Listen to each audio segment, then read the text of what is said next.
Welcome to another installment of the Non-Degree Credentials Research Network's webinar series. This month, we actually have a double header with research from two researchers, actually one researcher and a research team at the Pew Charitable Trusts. We'll have Ama Taichi Laya from Pew presenting on behalf of her team, who studied trends in terms of how non-degree credentials are being financed. Some really interesting work there. And Rooney Columbus with the group Uni Analytics, which is also working with the Strada Education Foundation, looking at longitudinal trends in non-degree credential attainment. Well, I will just start with a little observation that we titled this webinar Trends in Non-Degree Credential Attainment. But in a lot of ways, what this webinar is really about is how can we make the best use of public use data sets. Both Rooney and Alma's team at Pew used public use microdata that is all produced by the United States government. Rooney was using the Survey of Income and Program Participation for some of his research, and Alma's team has been using the N2s, the National Training, Education, and Workforce Survey, which was published recently microdata was published recently, just this summer, I believe, by the National Center for Science and Engineering Statistics. So those are both two really large-scale survey programs that have a lot of data that I think we haven't yet mined as a research community could really help us understand patterns in terms of who's earning non-degree credentials and why. So I would encourage everyone to keep an open mind and think about and use this webinar as an opportunity to brainstorm. How can we use these different data sources in ways that we haven't done already? So I think as we go through, I think everyone will see that there's some complementarities in these two research papers or research studies that will be presented today. And I think we'll start with Ama and then then go over to Rooney, and then we'll open it up for discussion. I think it'll be a lively and interesting discussion as we try to sort through both what can we do better as researchers and what can we say about trends in where the overall field of non-degree credentials is going? What can we say about trends in who's earning credentials and why? So thanks. So actually, I should say thank you, Ama, for joining us, and you can go ahead and start when you're ready. All right, thank you, Kyle. I will start sharing my screen.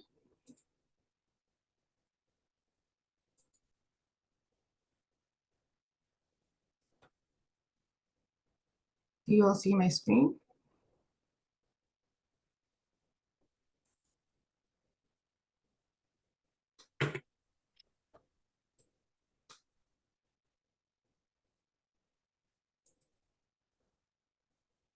Do you all see my screen? We do. Go for it. Okay, thank you. Thank you, Michelle, Cal, Melissa, and the rest of the NCRN team for inviting me to present today. As Cal said, I'm Ama Taichi Laya, and I'm part of the Pew team that is looking at non-degree credentials. So I'm a senior manager at Pew. A little bit about what Pew Charitable Trust does. We conduct rigorous analysis and research across a variety of topics to improve public policy and inform the public. So as Carl mentioned, our analysis of the National Training Education and Workforce Pilot Survey, the NTEWS, finds that NDCs are growing in popularity and that students are bearing the financial burden of paying for their credentials. So respondents, the chart that you're seeing, respondents in the NTEWS were asked to select from a list of financing options, which financing options they use to pay for their recent vocational certificate or their most important license. So respondents could select from more than one payment method.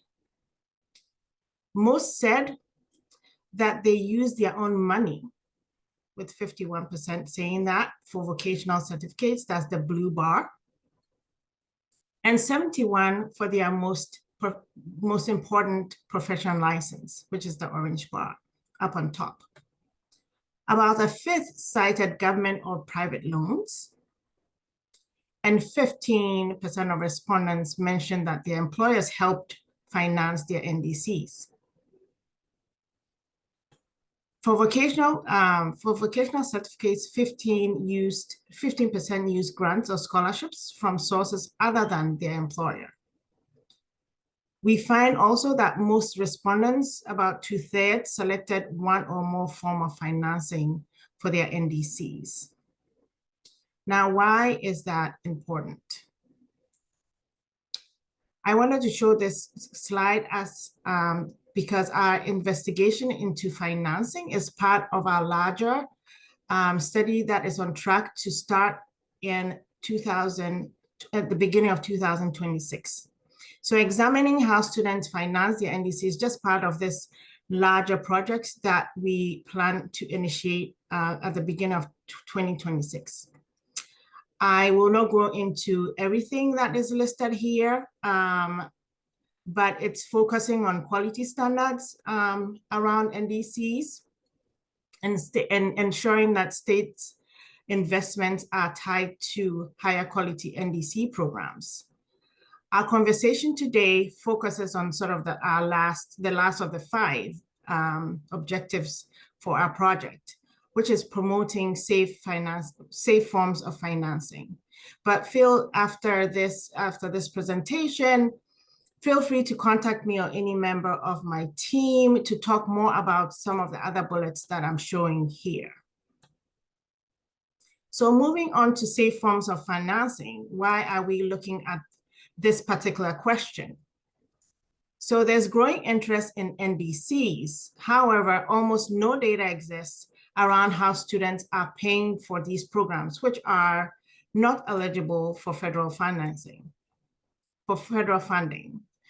Both state, and we find that both state and federal funding are increasing when it comes to NDCs, with Workforce Pell set to be implemented next year, and also states pouring billions of dollars into short-term programs. I'll talk you through these 3 areas, demonstrating the need to get a better understanding of how students finance their NDCs and the glaring gaps in knowledge about what we know and do not know about financing. As Carl mentioned, that the analysis that I'm going to show here is coming from the NTWS, which is a nationally representative survey of about 15,000 respondents. It is a pilot survey. So the large-scale survey is is planned for 2026. It includes topics, educational and credential attainment, job satisfaction. It has industry sector data, and it has employment characteristics and demographics. If you are familiar with the Adult Training and Education Survey, the ATES, the NTWS is very similar to the ATES in terms of the target population and the questions that are asked. It's a pilot survey, so it has some limitations in terms of sort of its statistical power and its coverage. It's still a very robust product, but also it's experimental. In terms of some of the questions, and we'll see those later, you see that there are some limitations in how the questions around NDCs are asked, especially for certifications and licensing that are asked in a single question. So there's a disadvantage to that. We also found that as we dig more into the data, we find some of the gaps that we would want to do better in our own survey. For instance, the sequencing of credential attainment is not possible with this data set. So even though it has its caveats, this is the best available data on especially the cost of NDCs or student financing NDCs. We haven't found a data set that has that characteristics yet. These are the survey questions I was talking about. Our analysis focuses on two types of NDCs: vocational certificates and active licensing and certification. That's just recertifications. I want you to pay particular attention to how the questions were asked around when they asked folks about year of attainment or the funding sources that I just showed. They asked about, for vocational certificates, they ask most recent vocational certificate. And for licensing and certifications, they ask about the most important. So similar to some of the other government databases around these types of NDCs, a respondent could have multiple NDCs. However, the question is asking about most recent and most important. So just bearing that in mind as we go through the next set of slides, bear that in mind as you see the results. So as I said, there's growing interest in NDCs in the last 5 years, especially. There's been a lot of interest and significant growth in these types of programs. Enrollment and attainment have both grown, whilst bachelor degree enrollment has slightly declined. So we are seeing a lot of momentum in terms of enrollment and attainment, and accompanying enrollment momentum in terms of federal and state interest. The next couple of slides demonstrates the growth and interest in NDCs. The data shows that NDCs from the NTWS grew from 2009 to 2021, as the chart shows. The survey asked respondents to recall the year they attained their most recent vocational certificate and their most important professional license or certification. So the two lines on the chart show the annual percentage rates at which all adults in the United States and their most recent vocational certificate, that's in blue, or their most important license or certification, that's in orange. The chart also includes shading that marks years when the US experienced an economic recession. So you see that the chart shows that 0.4% of all US adult population said they earned their most recent vocational certificate in 2009. And 0.5% said they earned their most important license that same year. In 2021, these percentages had increased to 1.2% of the total US population, adult population, and 1.6% respectively. Note again here that the categories for certificates and certifications are not mutually exclusive, meaning respondents could have multiple NDCs.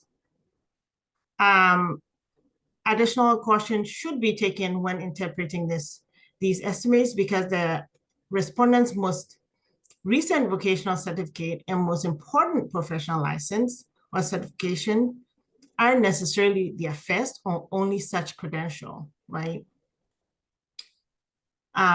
Additionally, the survey does not capture fallout rates for these credentials, given that they could expire and not be renewed.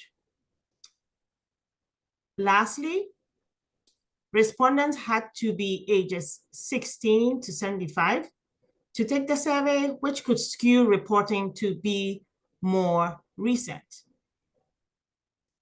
Despite these caveats, these data and others point to the fact that interest is indeed growing in NDCs.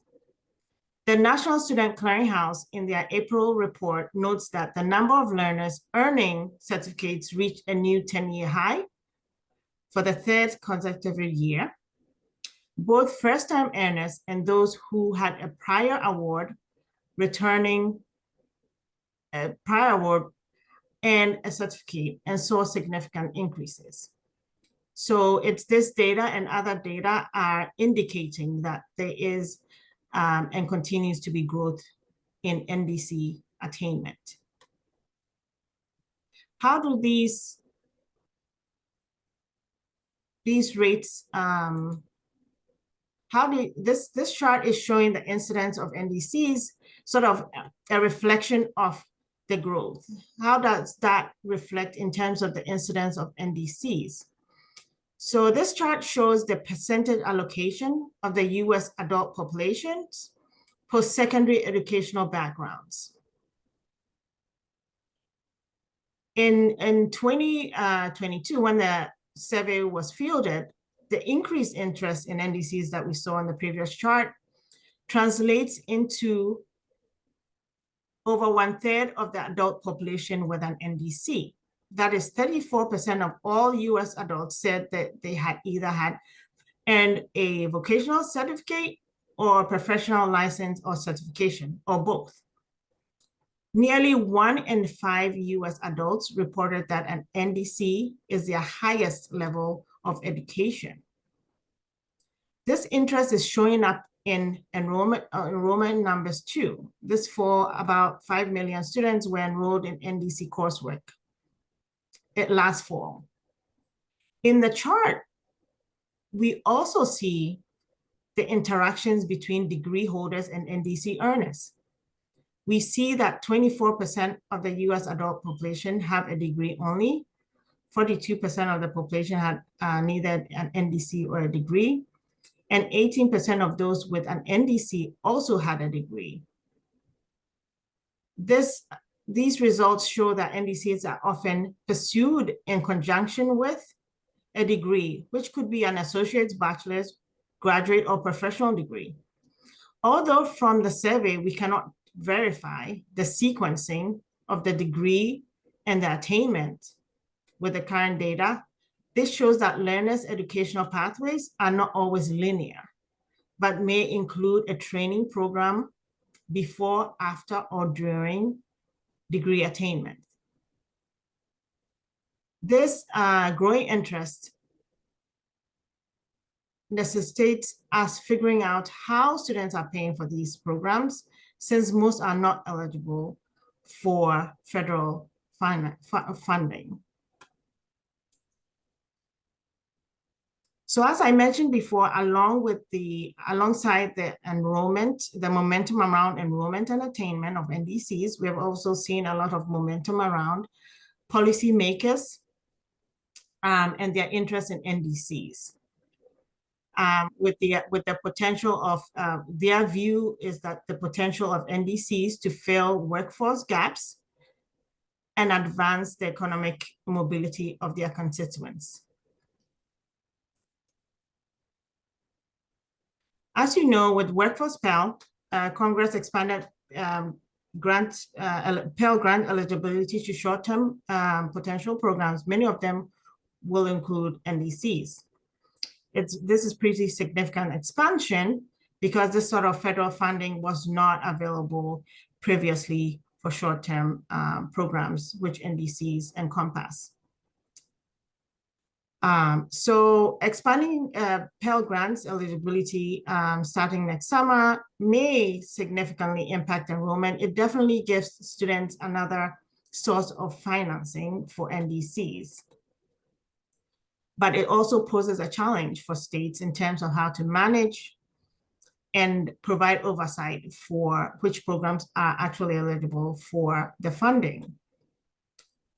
States are also heavily investing in NDCs. One study estimated that 32 states have invested over $5 billion into short-term programs in 2024 alone, an almost $1.8 billion increase over the previous year.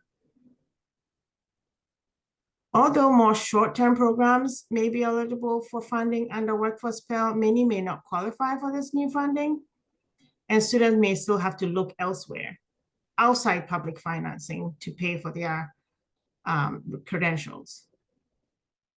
With some states have established better data tracking and oversight for this momentum. that we are seeing, but more data is needed to determine the impact of these investments on student and workforce outcomes.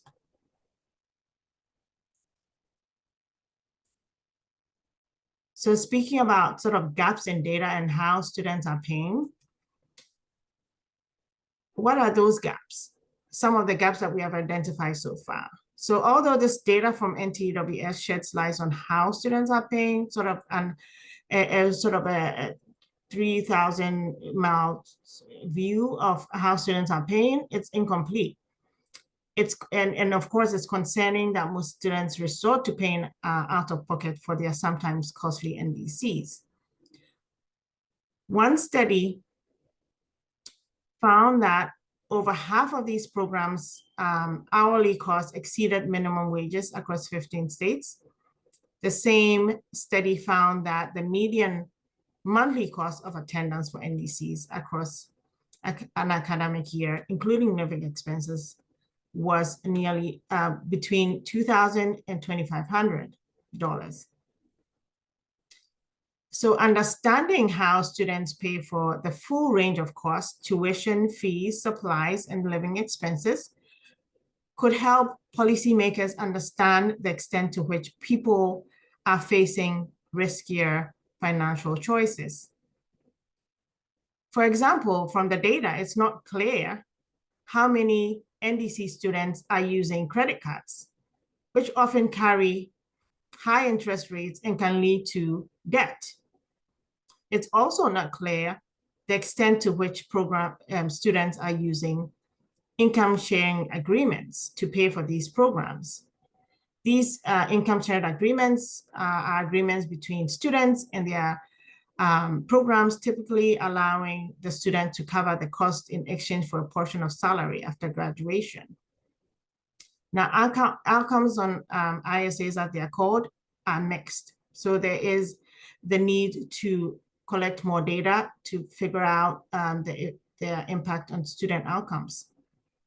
Another area that the NTEWS falls short is measuring respondents' use of the post-9/11 GI Bill. These are benefits from the Department of the Veterans Affairs, which is a generous benefit to veterans and their dependents to cover educational expenses and housing. Those benefits, unlike some of our federal funding, are not limited to accredited programs and can therefore be used for a myriad of short-term programs. So in conclusion, data on NDCs and student outcomes is limited, especially for programs that operate at the private level. So things like track schools and other providers that operate outside Title IV institutions, there is a lack of data on those segments. So the lack of data on programs provided in the private segment makes measuring student outcomes in those spaces more opaque. More data on cost, financing, and student outcomes will increase our understanding of which programs offer the best cost benefits for students.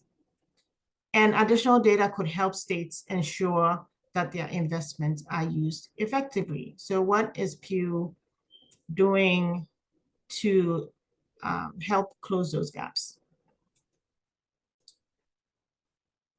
As you can see, we have already started on our analysis of the NTEWS. We intend to dig more into that data and examine payment methods that you saw in the first slides by various demographic variables, including educational attainment and industry. Our plan is to field a nationally representative survey of students in 2026.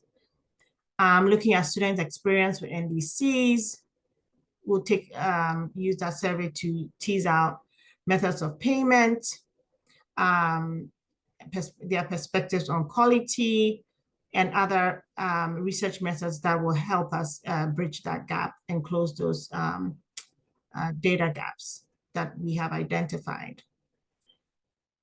We hope to also triangulate our survey data with qualitative studies with students, employers, and providers to gather their perspectives on quality credentials, outcomes, cost, and data collection. So looking at the entire ecosystem around NDCs. So that concludes my presentation. Please feel free to reach out to me or any member of my team as we embark on this new project. This has all been really interesting. I've taken a few notes that I'll come back to at the end, but I think we'll go ahead and let Rooney go ahead and share some of his research now. So go ahead, Rooney. Excellent. Let me find it here.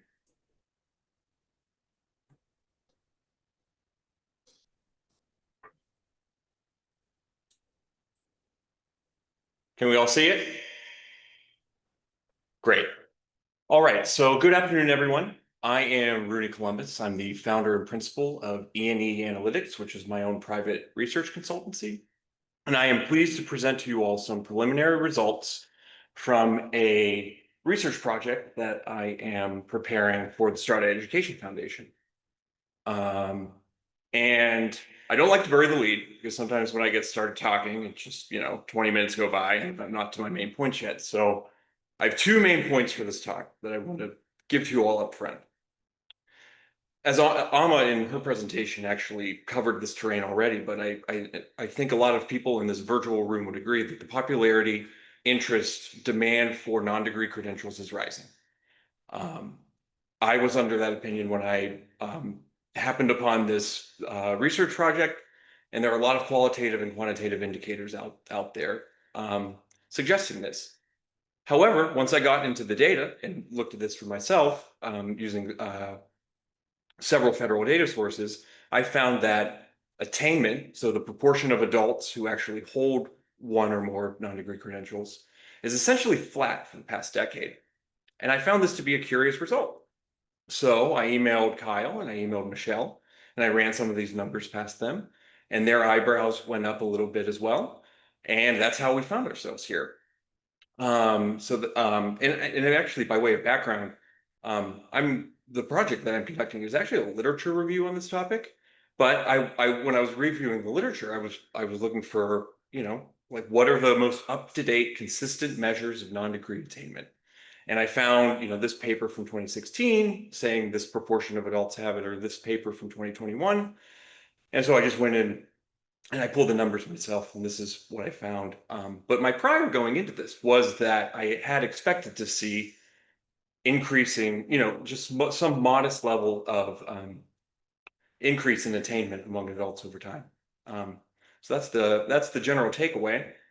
And again, here are some concrete indicators for the setup story about how the popularity of and interest in non-degree credentials are growing, or there's a perception out there that they are growing and rising. There's no shortage of media coverage in recent years of non-degree credentials exploding in popularity, surging, more people are getting them. Here's some excerpts from trade publications or mainstream venues that are saying this. I think public sentiment is shifting in favor of non-degree credentials. I think just looking at some recent polling data, there are two credible stories that one can tell. One is there's a general cooling on traditional higher education. Confidence and perceived importance of higher education is down over the past decade. You can see that in Gallup polling. All the while, you can also see a warming to non-degree alternatives from various recent polling sources. Confidence in two-year colleges is higher than that of four-year colleges. Among the non-enrolled, there's strong interest in non-degree alternatives such as certificates and certifications. There's one poll around the pandemic. During the pandemic time, the interest in non-degree skills training was particularly high. So I think these are just, that contributes to this sort of perception. As Amma covered in her slides very well, we have the exact same slide. There's ample levels of federal state investment to the tune of, in the billions at the state level, and also most recently with the advent of Workforce Pell, there's going to be more money flowing towards short-term credentialing pathways Typically, when you subsidize something, you get more of it. So, there's sort of contributes to that expectation. And then you can look at some quantitative indicators. Here, I just summarized some of the the counts from the report from Credential Engine. Now, I'm not saying over time, looking at these 4 reports, that this is pure evidence of growth in the total number of credentials that are offered. Credential Engine, curated and refined their methodology over time, such that they consulted more and more data sources, so they found more and more credentials out there. But I do think there is a general perception that there are many, many, many unique credentials on offer right now, and that presumably there are more recently than there were in the recent past. And then parenthetically, I covered some of this already. You can look to other data sources, enrollment growth at certificate programs from the National Student Clearinghouse. You can look at numbers on the proportion of workers who are employed in licensed occupations that has been steadily increasing over time. And through email conversations, Kyle shared with me a number from Lightcast, such that you can see in job postings there's a modest increasing number of job postings requesting non-degree credentials. So all of this goes to, I think you can, and this is a credible story, and there's some there that the popularity of non-degree credentials are increasing, interest in them is decreasing, presumably demand for them, and the supply of them is also increasing. So that was my prior going into this. I just wanted to see some data on it and see how many adults actually have them, which led me to consult a range of federal surveys because I wanted to get a nationally representative estimate of this.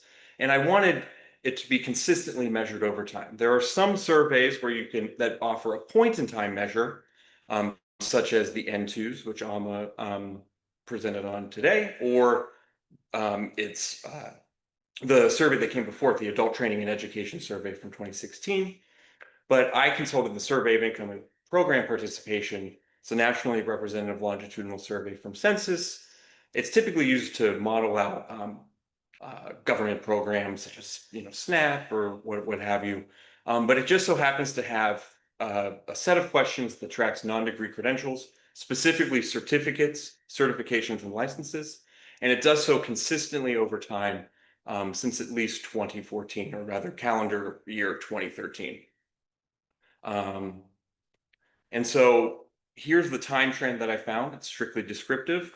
On the x-axis, you can see this is these estimates run from calendar year 2013 to 2023.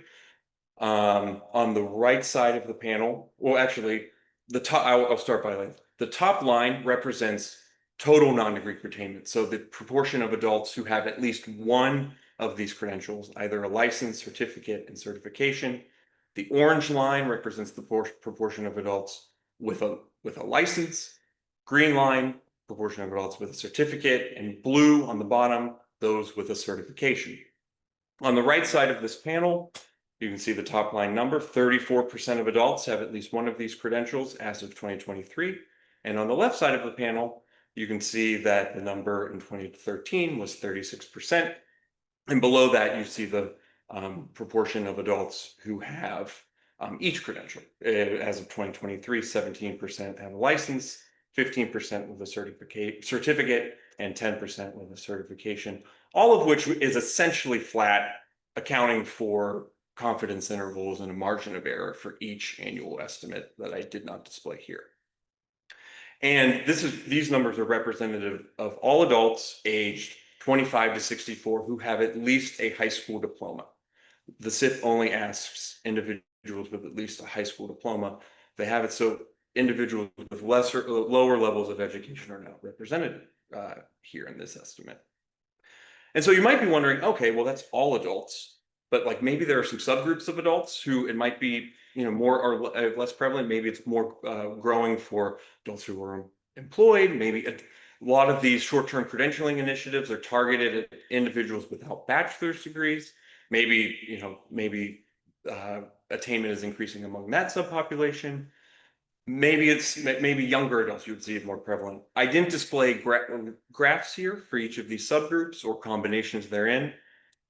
I have them in supplementary slides, so you can take my word for it. But while these subgroups have different levels of attainment, higher or lower than that 34% overall number, generally speaking, attainment over the past decade is flat for each of these groups too. The one exception is that among subbaccalaureate educated adults, certificate attainment is much higher, as one might expect, than for the population of all adults. Now, this is not to say that even if the trends are not increasing, many millions of people have these credentials. All adults, the estimates that I just showed of all adults, that's representative of approximately, give or take, 160 million people. 34% of 160 million is a lot. So these credentials are quite prevalent. It's just from what is measured in federal surveys, it does not appear that the trends are going up and the proportion of adults who have them. Now, you might also think, well, maybe the SIP is weird. Maybe it's aberrant in some way and it's not adequately measured. But when you look at the current population survey, another survey that tracks non-degree credential attainment over time and is representative of all Americans, it asks two questions about certification. Well, three questions, but it asks questions about two particular non-degree credentials, licenses and certifications. Again, from these estimates, for all adults aged 25 years and older, you see that attainment is essentially flat here as well. The questions are worded differently in the current population survey than in the SIP, so that's why some of the certifications are less prevalent relative to license, which are more prevalent, but again, the trends hold.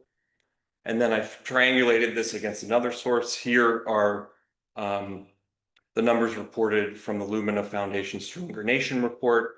They look at the attainment of non-degree credentials of value. So they aren't looking at all certificates or certifications attained, those that pass some threshold of value. And again, you see things that are flat over time, 4% and 4% respectively. So that's where I found this to be curious because it didn't fit with my priors. And so I think I put together a final slide that I think will be good to generate some discussion on this, how to square or reconcile what on the one hand seems like growing demand, growing interest, growing popularity, with on the other hand, what seems to be why this isn't being picked up in terms of like the stock of adults who have attained these credentials. So these are my best guesses. These are, hypotheses, and I'm probably going to drill into them in future work. And I'm hoping to crowdsource this in some respect to see what people find to be credible, what people, that's probably not going on. So on the top, my first guess was, well, maybe the growth, maybe there's growth, maybe it's tangible. It's just not large enough to move the stock. So maybe it is the case that, yes, we're seeing real growth. There are more licenses, more certificates conferred today than before. It's just not enough to move up the proportion of adults who have them. Maybe the growth is real. Maybe you're seeing that, but maybe it's occurring predominantly, or some, or all of it is occurring among adults who already have a non-degree credential. Non-degree credentials, many of them have or purport to have attributes of stackability. Maybe that's what's happening. People are attaining multiple credentials. And that same National Student Clearinghouse report that is most recent, they finally disaggregate certificate completers by those who already have a prior credential. So you can see evidence of that there. There's other research on stackable credentials that myself and others have participated in, showing that it's more prevalent than one might think at community colleges. But that could be something that's going on. This is my candidate explanation, is that there's growth in non-degree credentials. It's just not the non-degree credentials that federal surveys track. I'm pretty sure that if you are attending this the seminar, you know that certificates, certifications, and licenses are not the only types of non-degree credentials that are out there. For example, in some of the media coverage that I referenced earlier, they weren't just talking about certificates, certifications, and licenses. They were referencing the whole breadth of non-degree credentials that are out there. So maybe that's the case. Federal surveys aren't immune to measurement error. So it could be the case that there's some type of measurement error, either some false negatives, people not reporting credentials that they have for some reason that might be suppressing or depressing trends in credentials that are captured. I would just cite one example from a paper I read in the current population survey. One researcher examined particular occupations in particular states that they knew were licensed. And as an example, 60% of surgeons reported that they had a license, but to be a surgeon, you have to be licensed. So it could be the case that there is some measurement error. I do not think that is exactly what is going on. But it could also be the case that there is rising demand for non-degree credentials that does not translate into attainment. And it could be the case that there is growing supply of credentials on offer and that does not translate to attainment. I remember reading once, for example, that in massive open online courses, as an example, the completion rate is quite low. So it could be the case that there are more options, but for some reason there is an inefficiency in how that translates from options or interest, and that just does not translate into attainment in some respect. Amma also alluded to this before in her presentation. Some non-degree credentials are time limited, they expire. It could be the case that recertification or relicensure processes offset some growth that is happening. Some states are also working to de-license particular occupations. So maybe that's, again, I'm not leaning into that explanation as much, but I figured I'd throw it out there. And I guess you could also look at this and maybe we're just a saturation in some respect with non-degree credentials. But these are some candid explanations that I wanted to float to you all. And I'm eager to hear what you all think and how these results were perceived. So thank you, Kyle. Thank you, Michelle, for having me. And I'll turn it over to you all. Thank you, Rooney. So I thought I would kind of start off as a discussant to kind of start framing the conversation. Was an area, it's very near and dear to my research, the work that I've been doing over the last really decade. So I can't help myself from having a few observations. Rooney, like you, I kind of came into this. My priors were basically where yours were. This idea that, oh, there's all these qualitative indicators, all these newspaper headlines, non-degree credentials are taking off. It's a boom. There's got to be a growing number of people who are earning non-degree credentials and a growing number that are in circulation in the labor market. I think you did hit the nail on the head with a few of your possible, hypotheses. We can't, unlike you say, the N2s, in a way, I think you kind of illustrate some of the limits of federal survey data that, we can't get a perfect answer to some of those hypotheses with the data that we have. It's going to take new data collections, and that's why I was actually excited to hear Amma mention that Pew is considering or will be actually hopefully launching a new survey in 2026. I think that we need new survey data. It can't all be just administrative data. It can't be the federal survey data as it goes through the forms clearance process. It takes, a long time, and there's all these kind of decisions that the federal government makes around minimizing burden that sometimes minimizes the data that we can get out of those federal surveys. So one point of comparison, I'm going to do a quick screen share here and actually make sure that I'm sharing the correct thing. Give me just 1 second. I make sure I have it open here. Here we go. This is from the European Union. Hopefully you see a line chart here. This is from Eurostat, which is the European Union Statistical Agency. And I just thought they would be an interesting comparison point. One of the other great, major world powers, the European Union, to see what kind of data they're collecting from their adult education survey that's sometimes compared to the EITS or the N2s, or NTEWS, the National Training Education and Workforce Survey. And you can see the blue line here is all 27 European Union countries. And what we're looking at here is what they're calling non-formal education and training. It's not quite the same as how we might conceive non-degree credential attainment, but definitely industry certifications are in there. And not-for-credit certificate programs are going to be covered in this chart. Like I say, there's all these differences, but I think we're capturing the kind of the same phenomenon here. And what you can see here is that we've gone from 17.5% of European adults having a non-formal credential from non-formal education or training in 2007. We've gone all the way up to, in the year 2022, we're up to about 20%. It's an even sharper line here if we look at the Eurozone countries, so like France, Germany, Spain, have gone from 15% to about 20% in 15 years. So a measurable, increase there that you're seeing. So, I mean, it could be that the US is just a more mature market where we're seeing saturation faster. And saturation might very well, in fact, you can kind of argue here, maybe this blue line is tapering off a little bit, that you might be seeing saturation in Europe too. If we go to the table version of this, it might be more, oh, I didn't want to do that. Well, I'd have to get it all up in, well, here you can see, you might be able to see here. You have to squint probably, but you have to choose the right. I don't want to get too hung up on this, but you see like some countries here, Belgium, they've gone from 7.3%, it's really surged to 22% after COVID in 2022. So you do see there are some markets where there's more room for growth than others, perhaps.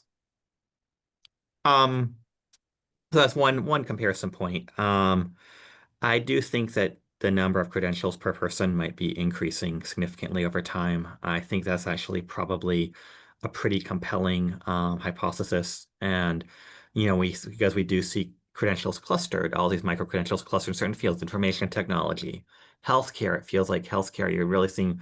So it could be that there's doctors and nurses out there that are obtaining lots and lots of those smaller non-degree credentials that might, be coming from informal training providers, those non-credit programs that might just be proliferating and kind of driving some of that growth. An interesting one point I would make also is the National Survey of College Graduates. That microdata goes back to, I think, actually, I think it goes back as early as there's a file from the 90s hanging out somewhere in the on the NCSES website, and there they have asked people the number of to list your total number of certifications held. So it might be possible to analyze that and to get some data points there. Comparing Rooney, your work to Amma's and the team at Pew, it's interesting how N2s is a point in time survey. We only have one wave of data from N2s. So therefore, you were kind of trying to construct longitudinal trends looking retrospectively, which I think, as you acknowledged, is a kind of, there's some dangers in that. And I think that you were right to point out, to encourage some caution in interpreting that data. But one thought that I did have as we were looking at that, especially that line chart, looking back and looking at how people, there was people who were reporting credentials that were earned back in 1964 on there. Most of the people who earned credentials in 1964 have probably aged out of that survey. I think you're right to point that out. But it did make me think that there's, one variable we might not be looking at enough is age. And could we do more analyses breaking it down by age cohort? Breaking down attainment, and could we see evidence that older workers especially are earning certifications and non-degree credentials? I think that it's kind of interesting that we would, I think a lot of economists kind of thinking from a human capital perspective would say, no, we'd expect the young to be earning more credentials because they have more years to get that return on investment. But it could be that the labor market, that skill requirements are changing so quickly that older workers are feeling left behind. They might be going back to school in greater numbers, and they could actually be driving some of that attainment too. So I think that there's a real opportunity there to analyze that data by age that I think would be great if Pew or Rooney or other members of the NCRN working together could collaborate and analyze some of that data. I think would be great. Doesn't mean talking a lot, just some kind of high-level reactions. I see that we have a chat going. I see I'm not surprised to see Jinan here mentioning that there's this kind of triangulates with some other findings, and I'd invite actually people in the chat to come off mute and engage with our panelists. Jinan, do you want to say a little bit more about kind of the work that the Ed Trust has been doing in this space? Sorry, I heard my name and I panicked really quickly. Oh, I'm sorry. I feel the same way sometimes, by the way, when I'm. No, you're totally fine. I just wanted to say, and I loved the different ways you could do the numbers was, I kind of had a similar question. I joked our recent research agenda was just my skepticism of the hype of things. Are short-term credentials cheaper? I don't know. Are they just shorter? Why don't we find out? Are people actually enrolling in them? Let's take a look. But yeah, we pulled the last 6 years of the National Student Clearinghouse data to take a look at something similar. And I think I just double down on two things. One is I don't believe most of these more public sources have the full landscape or inventory of non-degree credentials, especially if you start going into industry specific offerings and licensures and programs, boot camps and things. And then I also think the second thing is that there is movement, but it's in different pockets. So maybe it's in a state or a region or a particular area that has heavy workforce and labor alignment or so on. So there is definitely like movement, but when you just mash all the numbers together nationally, it looks pretty null. So you got to dig in and look at like Indiana specifically or Tennessee specifically and find out what's going on. And then from EdTrust is like a third one more on just the overall conversation happening around the value of higher education. We'd also argue our data specifically on the enrollment of Black and Latino students suggests that conversation might be a little different in communities of color, and that Black and Latino students don't seem to actually have a question about the value of a college degree. They have questions about the affordability, the access, their ability to complete, can they work full time while they do. So the question of value, it seemed less prominent because Black and Latino students were still overwhelmingly enrolling in public four-year programs.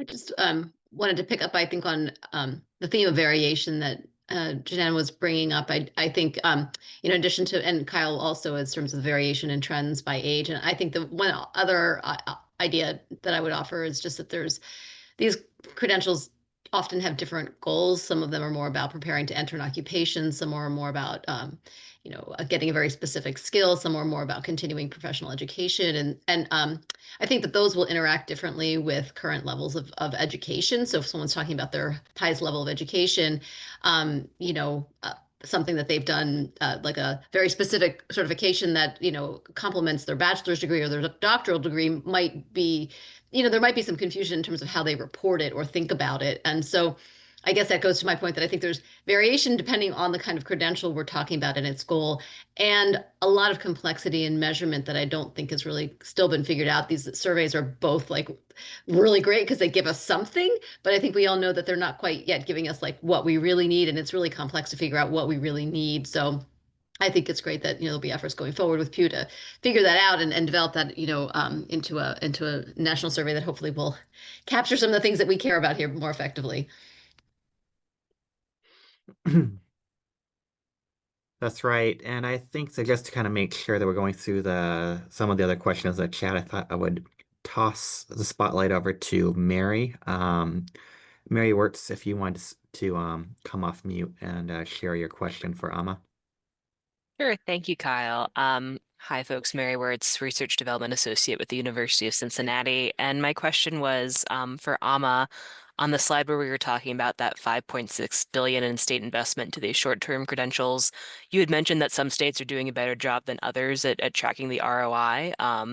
And that's the case with whatever states are looking at usually. But I'm just curious if you could share, in your opinion, what states are doing a particularly good job at this and why are they doing a good job? Thanks.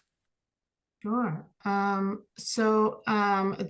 statistic is coming from the HCM strategies report, and I'm going to put the link here. So I'll invite folks to look at that particular report. Off the top of my head, I can't list which states are doing what, but I do know that we have looked extensively at state investments and state capacity around data systems and quality frameworks. So I would be happy to talk to you about what we have found so far when it comes to state work. So I think that that conversation may shed some light on what you're looking for. But I think I want to point out, I think I see, is Stephanie Murphy on it? Stephanie is the author of the HCM okay. report, and maybe or Michelle or other folks who have sort of dove deeper in on. I don't know if Stephanie, if I just sort of saw your name. I don't know if you're on here, if you wanted to talk about it, but just wanted to give credit to Stephanie for that report, since she's the lead author. And see if she had anything to say there. We're still sort of developing our thoughts around this, and definitely would sort of defer to others on this conversation. Yeah, sure. Thanks, Phil. Now it's my turn to panic. So yeah, I was the one who authored that report. And just a quick heads up, I have spent the better part of this morning editing the 2025 update, which is forthcoming. We're aiming for a December 1st release, so keep your eyes out for that. It will include a new updated total figure. One quick thing that I wanted to say, just for clarification, and I'm glad this came up because it's got me thinking about how we're going to phrase this in the new report. That $5.6 billion figure in the 2024 report is not year-over-year spending. That is total spending to date. The programs in the report date back to the 70s. There are a smattering of programs, 70s, 80s, 90s. Then you really start to see an uptick in the 2000s, and then the vast majority of the programs that are in the report, it really starts to take off about 10 years ago. So right around 2015 is when we really start to see it take off. So the vast majority of that 5.6 billion has been spent over the last 10 years, but wanted to make sure that it's clear that that money has been spent since at least since about the 70s. I think the question was around if the person who asked the question wouldn't mind chiming in, just to clarify, just so I can make sure that I'm actually answering the question and not something different. Yeah, just which states are doing a particularly good job of tracking ROI, and if they are, like, what strategies are they utilizing? Yeah, that's a great question. So there's a lot of variation in how states are or are not tracking these credentials. The ones that I tend to point to are doing the best tracking at the program level. So the specific initiative that's being funded, they track the data related to that. Basically, if the institutions want to receive the funding from the state for it, in exchange, they have to provide data. The two that I tend to point to are Virginia's New Economy Workforce Credential Grant and Louisiana's MJ Foster Promise Program. They put out reports every year. They're constantly kind of doing this continuous improvement on the data that they do collect and their analyses of these data. So those would be the two that I point to, and just kind of how they've been able to identify who are enrolling in these programs, what sort of outcomes they're beginning to see, and then taking that into consideration into future policy decisions. And then in terms of a kind of a more statewide, broader approach, I always point to Iowa. They've been collecting non-credit data pretty comprehensively since the 90s. They're referred to sometimes as the unicorn in this approach. So just a couple that I would point to might get you started. Thanks, Stephanie. Super fascinating. I feel like we should draft you into another NCRN webinar once this report is published, because it sounds like there's a lot of good information there. So really appreciate that. We're actually at time already. I mean, it feels like time really flew by on this one, because I think there were a lot of great conversations, a lot of great ideas presented. So I'll thank both of our presenters. Really appreciate your time. We will be back with another NCRN webinar next month. It'll be a really interesting webinar that will be publishing to the mailing list, I think, imminently. As soon as we're kind of done with, as soon as we wrap this up, we'll hopefully in the next couple of days get that announced. We'll be featuring Holly Zanville and Wendy Sedlak with the Lumina Foundation. We'll be talking about the 10th anniversary of the Connecting Credentials Initiative and kind of the legacy of these larger investments that were made in the past in building an infrastructure for our field, and how we can leverage those investments of the past going forward. So it'll be a really interesting conversation. So we'll see you all next month, hopefully. Thank you all.